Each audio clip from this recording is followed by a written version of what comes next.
You ready? All right. Look, dog, I'm extra unique. My whole aura screen telling it. Stop playing. Season 2, Underrated Podcast. I'm Dunlap. Shannon Shorter. As we embark on another season, we wanted to show love to my guy, Willie Warren, state champion, McDonald's All-American, Parade All-American, OU Big 12 Freshman of the Year. The list goes on. I appreciate you just jumping down on the pod with us, bro. Man, I appreciate you having me, big dog. You know it's love. Always. Take us back to South Dallas, bro. Oh, man, typical black kid in the hood. Man, you know how it is. Mom working 2 jobs, dad in and out of my life.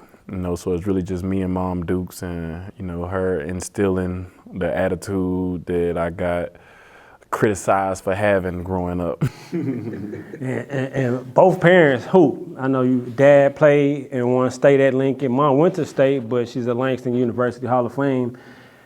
Where did you get that foundation as far as basketball? Who put the basketball in your hands? My mom did. Like I said, Dad wasn't around too much, so Mom did all she could for me. You know, she kept that ball in my hands, and she said when I was in her stomach, she used to put the whatever it was, I don't know what she, little walkie-talkie or whatever she had, she said she used to put it on her stomach and play the games to make sure that I can hear them, you know, the ball bouncing and all that. You said your mom, she taught you a lot as far as like just being a dog. And like for like the younger generation, obviously you know, you give back to your younger generation here at North Crowley and etc. Everybody not a dog. Can that be taught? Like, how did that come about with you? Because I tell people all the time, like, either you got it or you don't.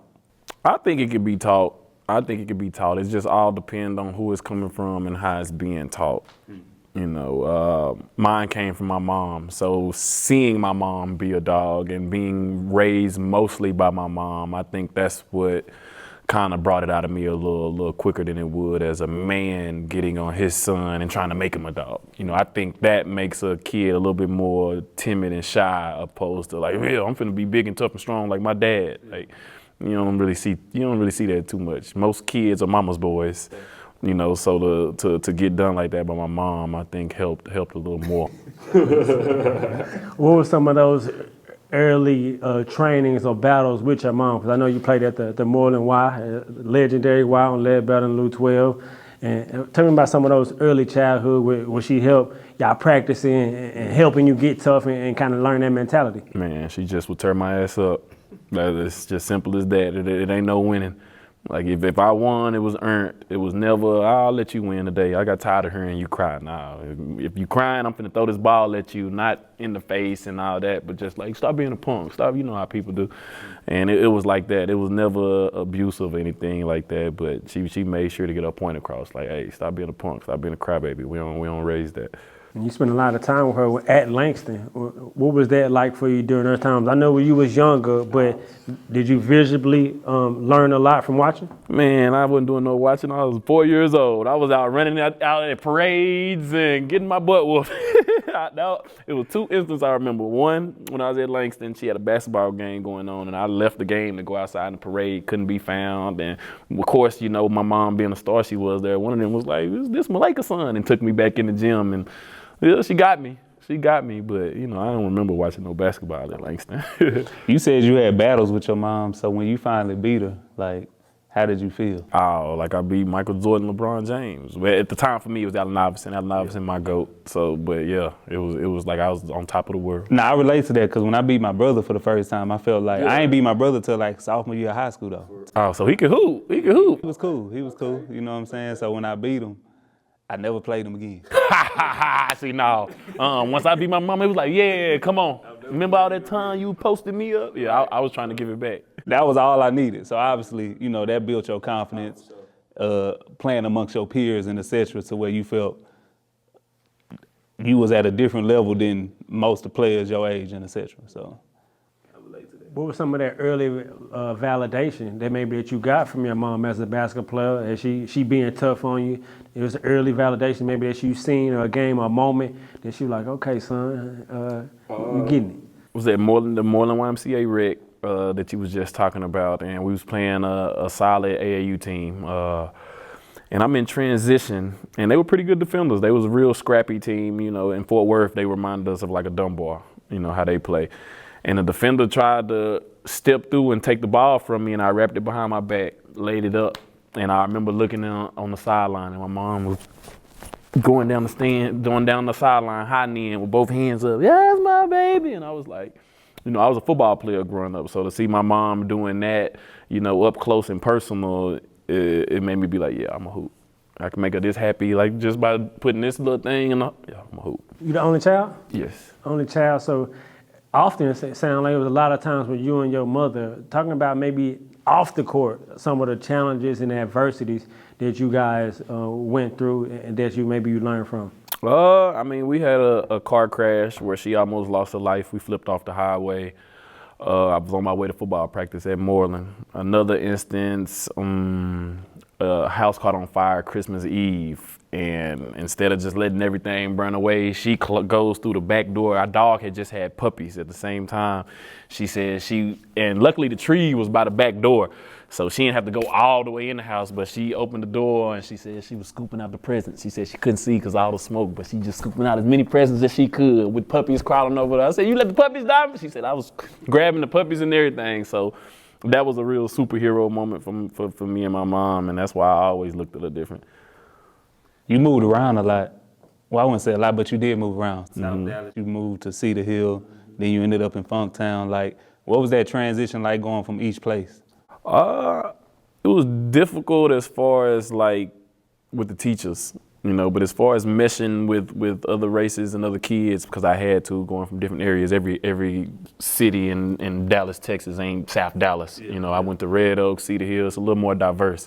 So of course I had to mesh with all races, and I had no problem with that. It was just when I get done with my work, because I was a smart kid, it was class clown time. So teachers ain't going for that. What about, at what point did you start to gain notoriety on the basketball? At what point did you kind of start receiving notoriety, whether it be rankings, letters, or anything like that? I got my first letter in 8th grade from Cincinnati. You was in Dallas still then? Yep. I was going to Crowley Middle School, and after that, it kind of started picking up. I caught my first body. I dunked on somebody that summer. And then it was like, okay, this kid going in freshman year. And then Coach Self and Texas was at my freshman practices, and that's when stuff started picking up. I think I finally became #1 in state then. Before then, it was always Jacoven. Who were you playing for in the summer? And what Team Texas. Team Texas. What was the AAU, did that experience just mean to you? Because we always talk about exposure leads to expansion. So with AAU, it exposed you to not only different talent, different cities, different everything in a lot of different scenarios. What would the AA experience mean to you and do for you? It did everything. It paved the way. I'm a firm believer on AAU basketball is how you get to where you need to be. I don't think it's so many high schools in the world. It's a lot of AAU teams now too, but it's just way more high schools for a coach to be like, man, let me go watch this high school, see if I can find something, opposed to going to an AAU tournament that's supposed to be high level, bunch of teams, and I can just sit in this one gym, scout who I like, and now all I got to do is say, where does he go to school? I think the AAU circuit really did it for me. Coach West came and got me out the hood at an early age, 8, 9, and he put me on the circuit, put me on the stage, and just was like, perform, and that's all I had to do. You left Cedar Hill and came to North Crowley. Can you speak to the essence of the coach and how he impacts the community here, how he brings in kids from all over the Dallas area and et cetera to uplift them and build them up and allow them to see? What's crazy is that's not even really Brockle. He don't bring people. We more so build from within.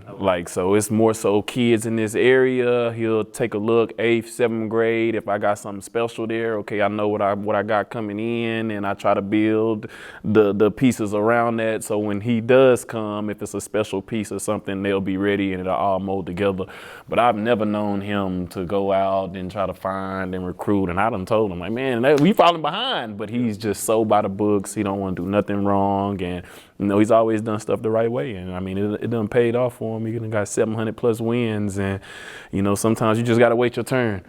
You know, and when you go out and you try to make stuff happen, sometimes stuff happens that you don't want to happen and things go wrong. And, you know, luckily he waited his turn and he got him one. And I think he's itching up on another one. Hopefully, look, we can keep little Isaac around, you know, for the next couple of years. You know, NIL money is crazy now. Yeah. So, you know, you can never say if a player's going to stay or what they're going to do, but we love him and we hope he stay. And if so, I think he could be the one to get us another one. You talk about what AAU did for you, and during those times, I know you participated in different camps. What was those camp experiences like? And you kind of mentioned mentality and how your mom helped instill a certain mentality in you, in which kind of following you and being a fan of you, I would see how media would build a narrative around you or try to characterize you as maybe selfish or uncoachable. What was those experiences in those camps, whether it be the LeBron camp when you was like, ain't 8 players ain't in here better than me, and those different moments. Talk about those experiences and how that mentality that was instilled from you maybe didn't work into your best interest from a public eye, how people viewed you. You're right. It didn't work in my favor in the public eye view, but at the time I ain't care. Man, I like I said, I was on a mission. My only goal was to get to the NBA. If I had to ruffle a couple feathers to get there, then it was cool. But I never meant nothing to hurt anybody's feelings or to come anybody sideways. Like me and Kobe at the Kobe camp, we was going there friendly and jokingly. Like to the point to where he told me, like, man, you remember you remind me of when I went off on Jerry Stackhouse and I came in the gym looking for he bringing up stories like that. So as far as athlete to athlete, we was good. Like, you know, it was just the media took it to, he's disrespecting Kobe, and they act like I was talking bad about his family or I don't know. We talking about basketball. That's Mamba mentality. Yeah, like Mamba mentality, exactly. And at the LeBron camp, I ain't say nothing bad to LeBron. I just didn't want to take a picture with the man. Take us through why you ain't want to take a picture. What? Because how I was raised, how I was instilled. Like I'm 8, 9 years old. My mama telling me, yeah, I played against this girl and they tried to get me I ain't even take a picture with this girl. Like that's what I'm being told when I was young. So now me at the time from 9th through 12th grade, I've been #1 ranked in the state of Texas 4 years straight. Led the McDonald's game in scoring because LeBron camp came in college at this point. So I'm thinking, yeah, I'm finna see you in a couple years. I don't want to be that. Like I'll be looking at the NBA games. They got Jason Tatum. I ain't trying to be that. You not finna hold no picture with me next to while I'm playing against them. So that was always my mindset, my mentality. Like was being #1 like in the state like something you aspired to be, or was it just happened? Nah, yeah, I wanted to come for Jacobin because I knew Jacobin was, and me and Jacobin always had that, and so I wanted that. Yeah. If it was anybody else, I don't think it would have hit it. But me, like that's my boy, that's my dog. Like to this day, like we linked up, we hang out, we talk, we text. When everything went down overseas, I messaged him. You all right? You good? Like that's my brother. But yeah, I was coming for him. I already know. Yeah, I was 2 of them ones. Yeah, I seen it early for sure. So that's a lot of respect. I know you went to Oak Hill, then transferred back to North Crowley. What was their transition like? What did you learn at Oak Hill? Because we interviewed D. Bake, and he talked about how at Oak Hill ain't nothing to do but basketball, school. What was your experience like there, and what led to you coming back to North Crowley? It was the exact same, and it was basketball, school, and for me coming back, it was just more so me being a senior in the middle of nowhere, coming from Texas, with the second biggest state in America. Like I couldn't do it. And now I'm going up here in the mountains and hiding out, and closest Walmart an hour and a half away. This ain't how I wanted to end my senior year.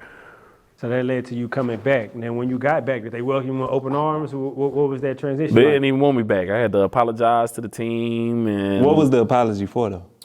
For leaving. They felt they was hurt. Like they was hurt. Me supposedly been the guy at the time, and like I said, we had goals since we was in 8th grade. Yeah. Most of my team from my senior year we was together in 8th grade, so we always had aspirations to win state together. Yeah. So for us to lose my junior year, and most of them guys wasn't on varsity with me my junior year, so now it's our time and me to up and leave. They was just like, I'll forget you too then. Yeah. Like, and so I mean, I understand it, but like Coach Brackle told them, if any of y'all had a chance to go to Oak Hill, you would have hopped on that ship and left. Yeah. That's what he told them in the meeting. Like when we met, he was like, if any of you had the same opportunity as Willie to go in the situation and to put yourself one step closer to your goal, you would have did it. So y'all ended up winning the state championship. You know, y'all beat Duncanville in the semifinal. But that wasn't even like the game that you felt like was the toughest. So take us through that. Like when you got to Duncanville, you was like, okay, Oh yeah. Duncanville was another team on the list. The team we wanted was El Paso Montwood.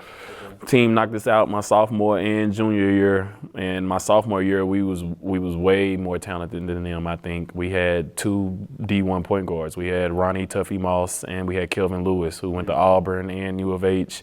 So they like, come on now. Yeah. Like we weren't supposed to lose to them. Like, and they just backdoor cut. Harvard offenses hold that ball for 5 and no shot clock here in Texas. They holding that ball 5-6 minutes, man. Like, for sure. We're gonna lose. We lost my junior year 44-50. I had 38. Wow. So that's when I left. I said, oh yeah, I ain't gonna win stay here. That's when I left. Mm-hmm. So you come back, apologies. Now y'all get back on the court. What was that run like when y'all got things going? Oh, it was special, man. It was like I said, we ain't see nobody. That's one of the most. My OU team with Blake was a great team, and I had another team in Israel throughout my career. But that team, my 08 year, it low key reminded me of the team that's here at North Carolina this year. Just a bunch of dogs, a bunch of hungry guys with a goal in hand. So you win state. What led you to OU? Why OU?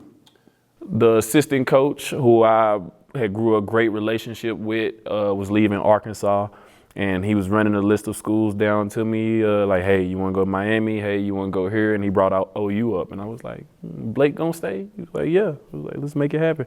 Did you and Blake have a relationship prior to that? I didn't know him. I've seen him. I've seen athleticism and the potential, but. Did you have a top 3 or like top 5 or anything like that? I did. It was UConn, Syracuse, Baylor, Kansas, Texas, and then it was Arkansas. OU wasn't. It was the Arkansas. Remember I told you I wanted to go to Arkansas with Pat Bev, me, Rodney Clark, James Anderson. Pat Bev was there. Yeah, Pat Bev would have been. I would have been a freshman. He was gonna be the sophomore, junior. Sonny Weems was still there too. He was gonna be there too. Kimber Walker in the same graduating 2008 class as you. Yeah, he was at UConn. That's why I didn't go to UConn. He committed to UConn. I was like, And the reason why I didn't go to Kansas is because Tyshawn Taylor, I forgot his name, excuse me, had signed there. And I was like, I got to share with Sharon and Taylor.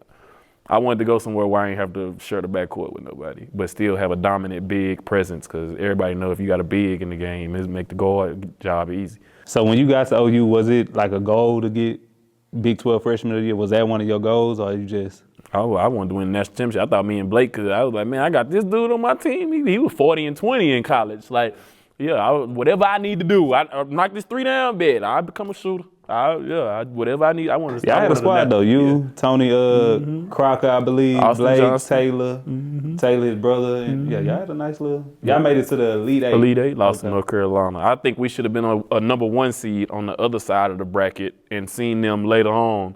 But we ended up. They wanted to see that Blake and Tyler matchup a little too soon. That's because Tyler was the player of the year that year, and Blake was coming. Why did you return? I wanted to be number 1. Like the number 1 pick? Yeah. Okay. You didn't. You wasn't worried about just going lottery. I didn't know. I in my circle when I ain't have people. Man, hey man, they got you going. So you had no idea.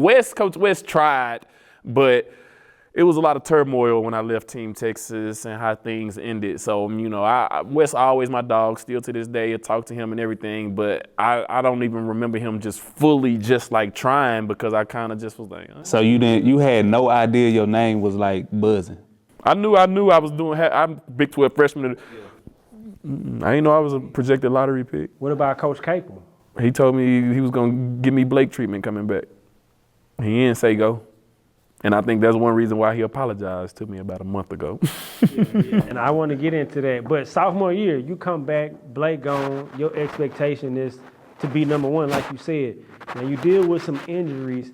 What'd you learn in that sophomore year as you reflect and kind of look back on it? And that was early in the season. Yeah, I only played like 11 games my sophomore year, 12. And then at the time when I got hurt, we was 3-1 in the Big 12. So it's like we still had we was tied for first with Kansas, and I got hurt, and Of course, you know, it's gonna all come back on me, you know, but we ended up losing like 12 in a row, 13 in a row in the Big 12 tournament. And it was hard for me to watch my team, and because I'm normally the type to try to play through injury and all that. I even came back and tried to play through in two games, Texas and Colorado. And you could see on the film I was limping and I couldn't. I still stuck it out and tried to fight through. So it was hard. You know, the biggest thing I learned was don't bullshit in practice, because that's how I got hurt. I was bullshitting all practice, mad because we was dummying down everything for the newcomers and all that. Man, I've been here last year. Last year we used to rock. We used to come out here and play.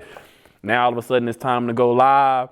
My body ain't all the way warmed up. Now I'm trying to go and my ankle, blah. I remember the worst pain I ever felt in my life. You said the newcomers, you had two fellow Houston, I wouldn't say legends, but like people who had like generated a lot of buzz for sure. Tommy Mason Griffin, Tiny Gallon. How was that experience?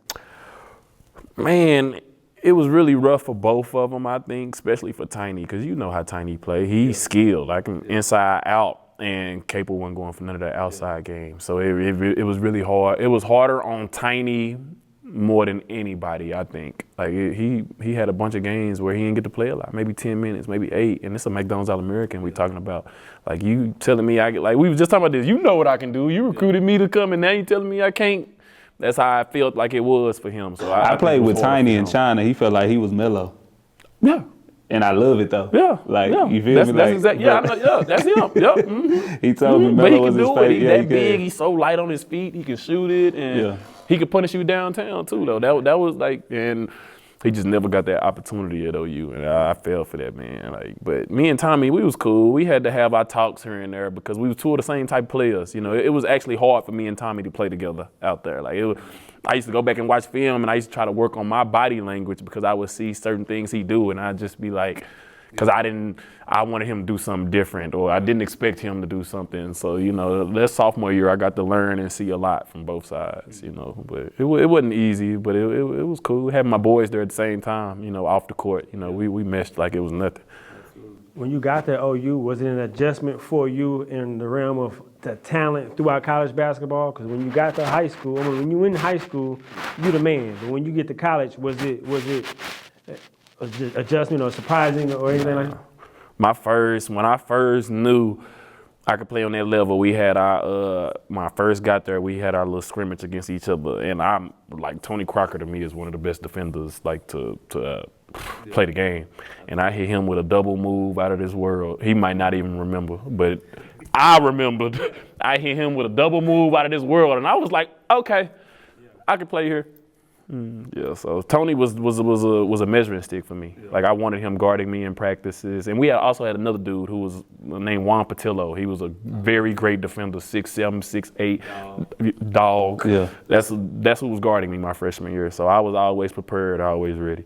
Was there any thought to come back your junior year? What was the thought process when you decided, so I'm going pro after this sophomore year? Fool me once, shame on what they say. Yeah. Hindsight 2020. Did you look like?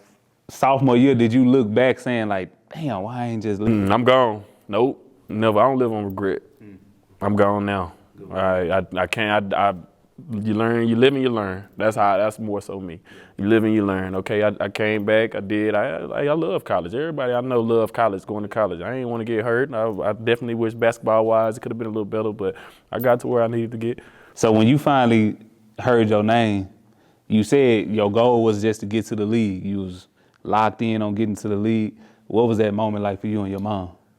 What's crazy is when they called my name, we had a draft party, but I knew I wasn't gonna get picked where everybody thought I was gonna get picked, so I went to my boys' house.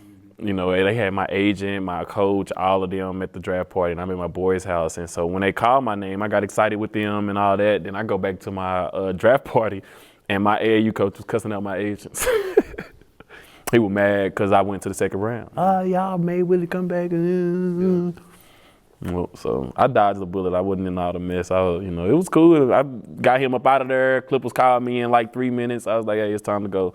I was on the next plane in about a couple of days for summer workouts. What was that talk like though with your mom? I know you said you weren't at the draft party, but when y'all finally had that conversation, what was the conversation? I don't even remember it. Like Coach West stole the show. Like if you seen what I pulled up on, I don't even remember. I'm pretty sure she gave me a hug real quick, but the attention just had he was like, if you know Coach West, when he in is let's go calm him down. Before this get out of hand. So you get drafted. What was you when you get to the league? What's the experience like? Practice. You talk about it. Practice. How you knew you was there. What was it like when your first NBA experience? It was solid. It was cool. I mean, it wasn't like I thought it was gonna be a lot. Like man, but it was just like a job.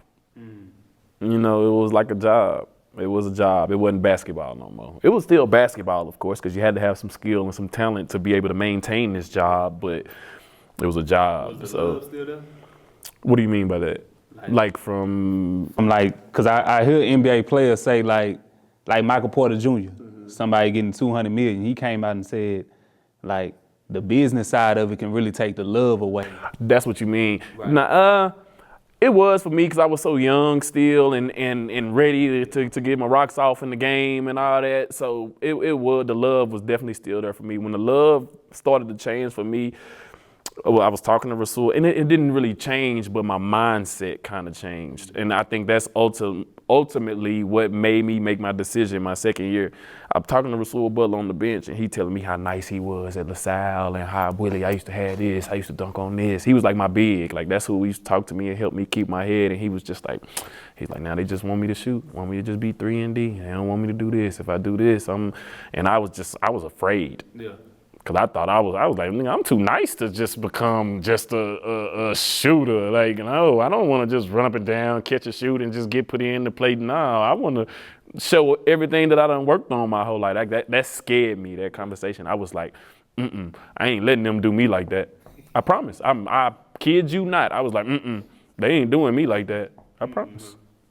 And I'm telling you, that's what my second year when I seen, I was like, yeah, I can't do this. Called my agent. I was like, I can't do this, bro.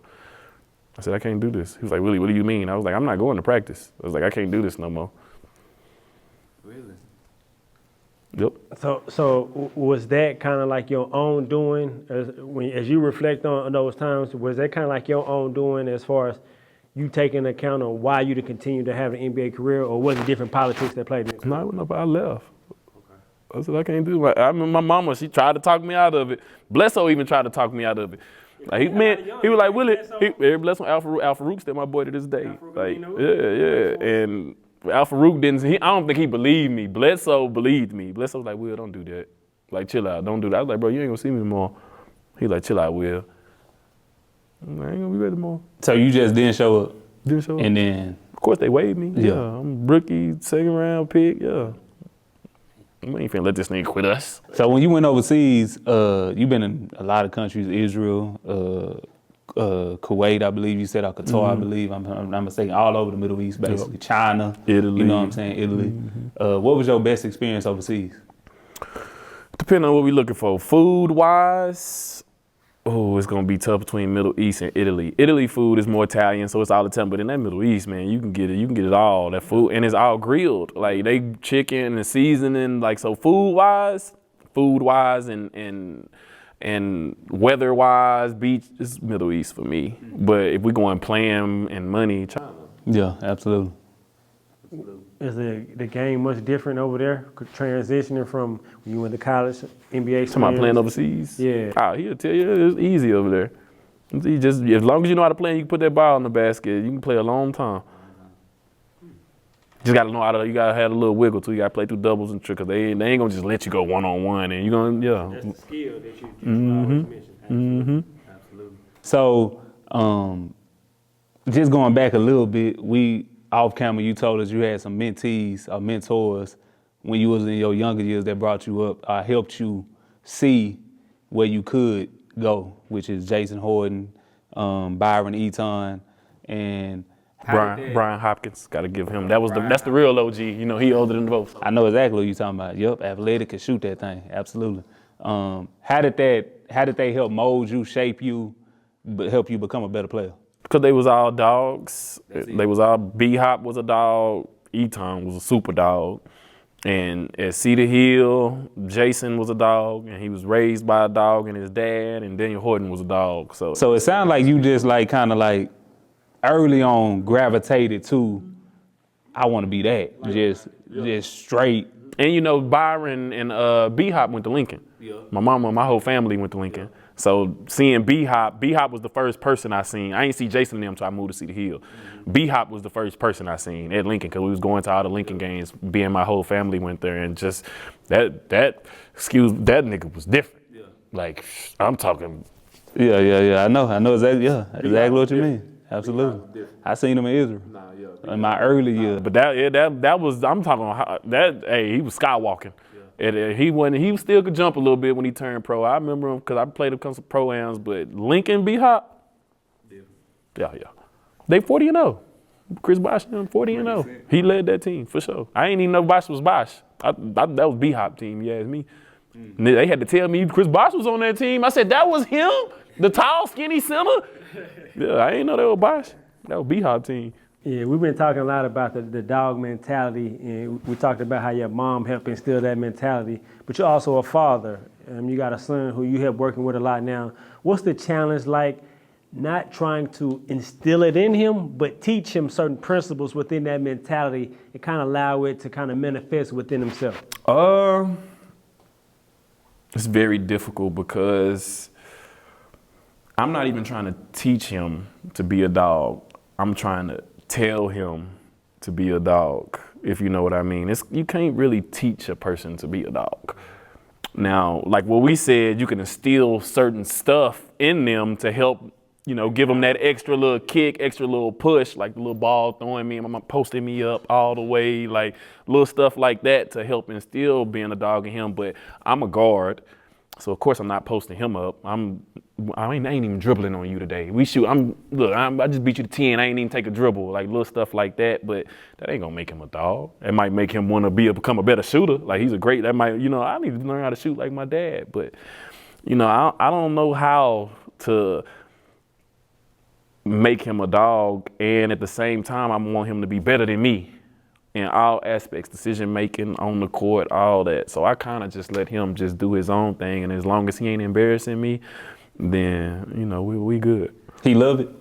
Yeah. He called me like, and he tried to play with me. Of course, I always wanted to play basketball, but he started off at soccer. So he was soccer, Ronaldo this, Messi this, Ronaldo this. I ain't playing basketball. All right. I ain't tripping. You gonna do something? We ain't paying for school. You gonna do something? He called me like 2 years ago and was like, Dad, I want to play basketball. I want to go to the league. I said, you sure? I said, you know what come with that now? I ain't never trained them, never made them do anything. I was like, now you got to start. This was just out the blue. I was in Kuwait. It was out the blue. I don't want to play soccer no more. I want to go to the league. I want to play basketball. In my head, I was like, it worked. that's that reverse psychology that they always talk about. It worked. You ain't got to play basketball. Dad, I don't want to hoop. Okay, cool. Now I'm struggling with my daughter, though. She makeup, and I don't know. I might need to have to force her. Well, being a father, how has that changed you? Oh, a lot. A lot. If I had kids when I was with the Clippers, I would have never walked away. And I even did some things in China with my son, but it was at an early age. He was like 1 year old. That if now older, 2 years ago, then I wouldn't have did. I would have looked at it a lot differently. But me still being in dog mode, and I was like a Russell Westbrook mentality. Like I don't see people judging Westbrook for his. That was me. Yeah. That was me. Yeah. The exact Anthony Edwards, that was me. Yeah. That's how I was. I'm gonna talk that noise and I'm gonna back it up. What would you just tell your younger self? Don't talk as much shit. Calm down. Sit your ass down and listen. Yeah. but you just said how you was like Ant-Man, being outspoken, but at the same time, I should have been like Lillard. Maybe I should have been like that. But I feel like it's more appreciated now, though. When you talking and just it is being yourself. It is. But at the same time, it seems like what they say, you before your time. I was before my time. Same time, it seems like people are more sensitive now, though. You got to watch what you say a little bit. Just watch what you say. That's all. Was there any point in your life where you maybe felt underrated in any aspect? My whole life up until shit, to this day. How the hell are they letting me even consider even retiring? It need to be somebody out here like, hey, nigga, you know what I'm saying? So I've always had a chip on my shoulder. Like, I still find motivation to this day. I'm ready to go tear some niggas' ass up in the pro. Y'all ain't seen me for some years because I've been overseas? Bet. Well, I'm here, I'm chilling now. I'm finna come show y'all niggas. Like, I'm that motivated. Like, you know what I'm saying? Even when I retire, I'm finna be at these pro-ams trying to kick ass. Who was your toughest matchup? Drew Holiday. Drew Holiday. You named that was quick. I've been getting asked that question my whole, but Drew Holiday, and it's self-explanatory. I On think both he sides? shows it, exactly. On both sides? Exactly. Both sides of the ball, and he gonna come guard me. I seen him at the Kingwood Classic when he was in high school. Yep. That's when we played him. But I seen him against B. Jennings. They and I was right like, after that everybody game. was That's crazy. hyping B. Jennings. I'm like, nah, that's the one. They played B. Jennings. Two of my boys went here, so we getting ready to play Drew and them next. They come running out of the game. Hey, Will, you finna play this cold Willie. I'm telling you, Willie. I'm like, who? But he had a hell of a squad too. Yeah. Him, Malcolm Lee, the two twins that went to Yeah, UCLA, and basically the whole UCLA Jeremy team. Anderson. Like, once I seen later on, I was like, man, that's really how you beat us. Yeah. Like, nah, but Drew was the truth. He was a Drew problem. was he was a dog. Smooth as Still a silk, dog. Not was a 2008. dog. He's still a dog. I feel like he's still a max player. After He just re-upped last year. He just got he just another re-upped one. again. Yeah. After considering retirement, like, I think I'm finna be done. Here go 200 for you. All right, I'm good. I'm gonna play a couple more years. I've been going back to that class. What do you remember about battling maybe some of the people in that class, whether it be at the camps, McDonald's All-American, or just some of those different battles with some of the prominent names that you faced throughout your career at different moments?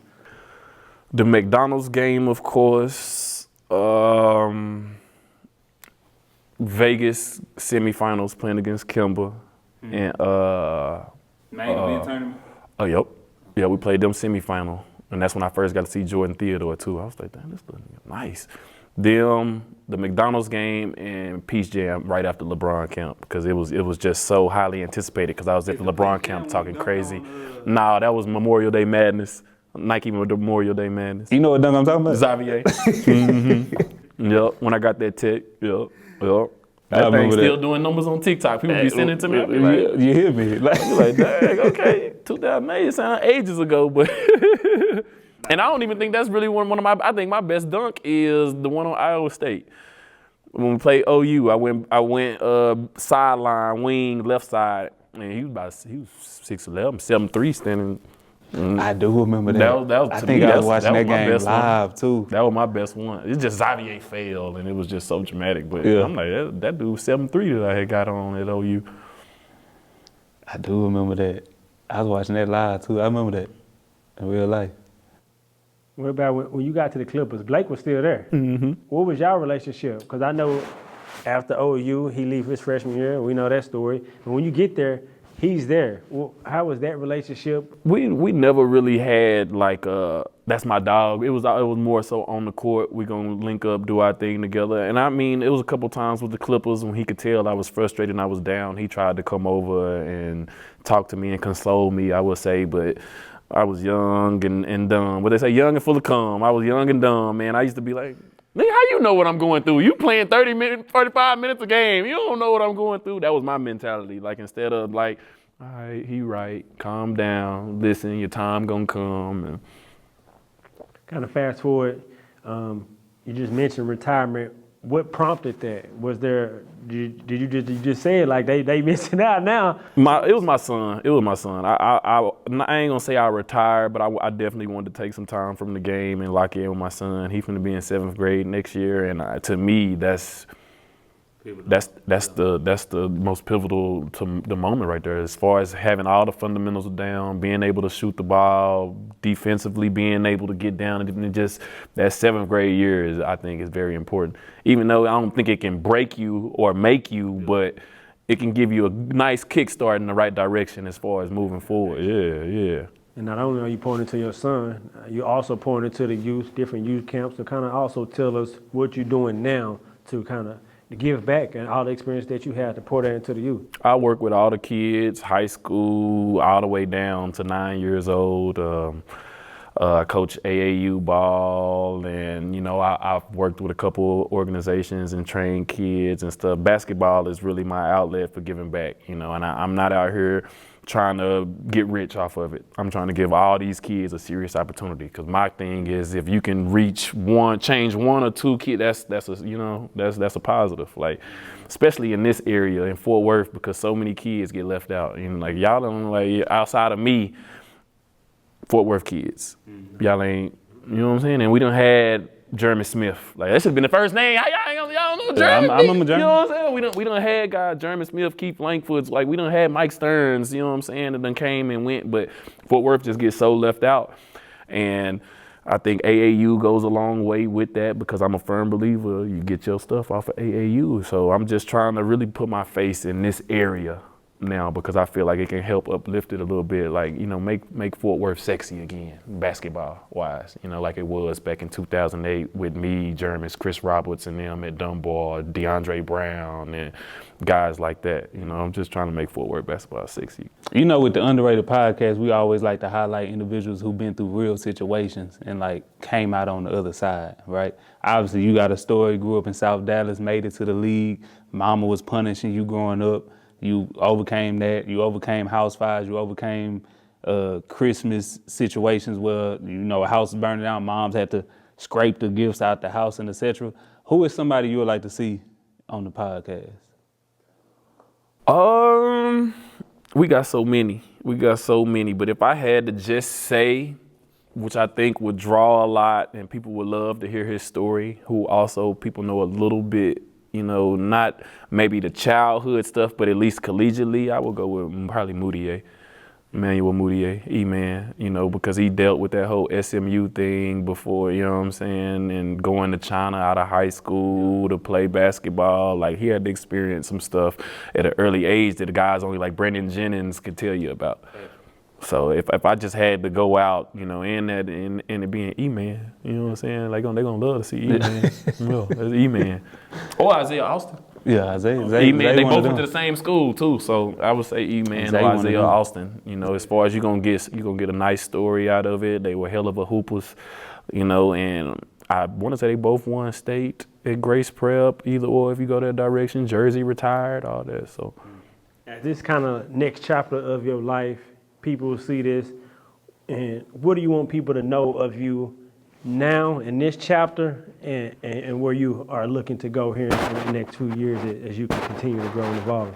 I'm a great guy, passionate about the game, because I'm trying to go into coaching. So that's what I'm a great guy, I'm passionate, and I just really care about the development of the kids, man, and making sure that they can get that opportunity the same opportunity that I had. If you can become a McDonald's All-American, I want to be able to say that you done been grinding and training and been getting all the knowledge that you need to be able to put yourself in that situation to be successful. And, that's what I'm trying to do out here in the phone. What's 3 points that you would tell the younger generation to help them achieve or reach the heights that you were able to reach? The main thing, number one, being authority.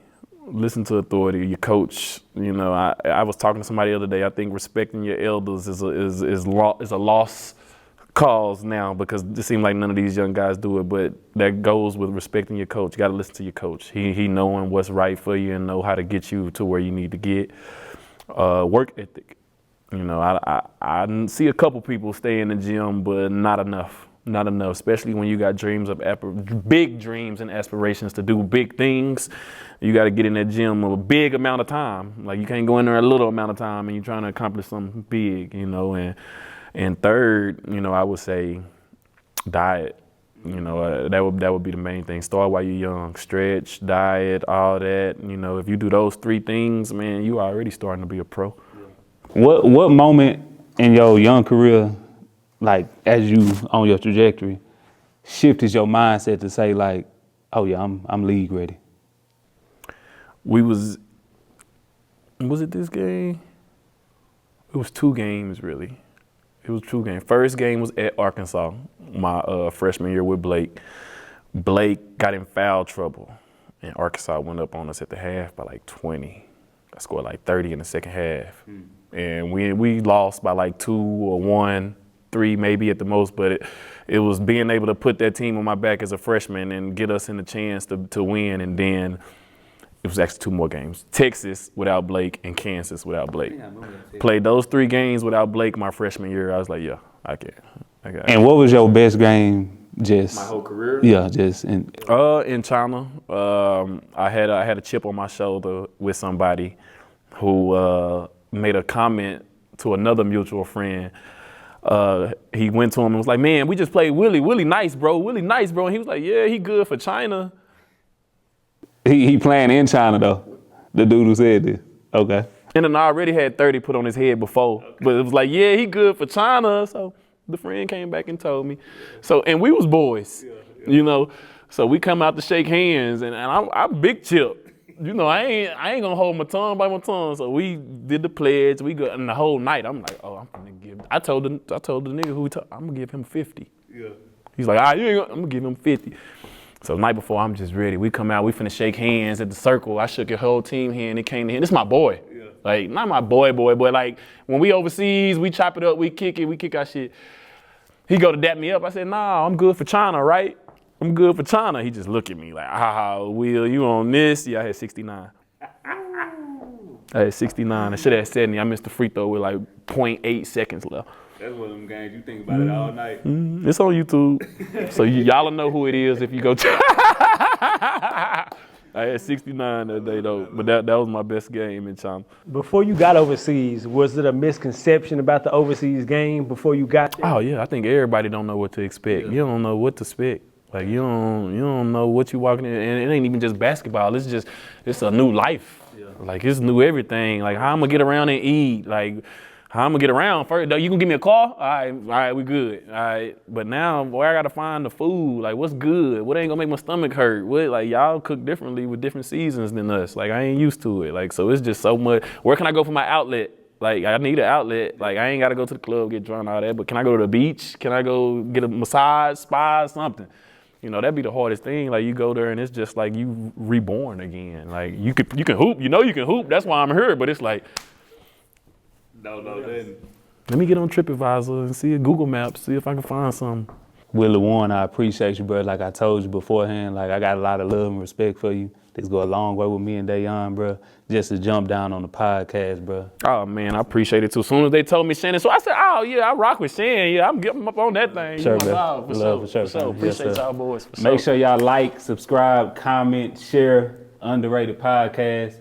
Shannon Shorter, legend, Dallas Fort Worth, Willie Warren, Dayon Dunlap.